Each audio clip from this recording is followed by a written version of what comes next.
magsisimula ng huling game natin sa FIBA, labanan pala to ng mga Asians. Unang score, 3 agad tayo mula kay Pugoy. 7-0 run ang Gilas, timeout agad ang China. Pero agad naman nakahabol ang mga Chino plus big dunk pa yan mula kay Kai.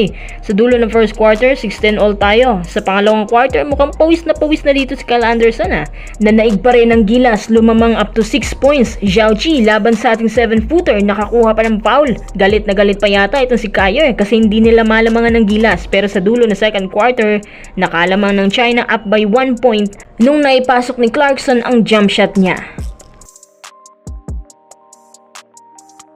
Sa ikatlong quarter, mas nagiging agresibo pa ngayon si Kaya para sa mga Chino. Lamang sila ng 5 points, 39-44. Pero salamat kay Edu, nakatungtong tayo ng line of 4. Naka-big block pa yan. Sabi ni Kai Soto. With a twist naman ang bigay ni Jordan Clarkson, pinamangki the Lupi style. At dahil sa kanya napatayo pa ang Gilas crowd at namaga ang kalamangan natin up by 14 points. Sa awa ng Diyos, nangyari na rin ang gusto nating lahat hanggang sa huling quarter.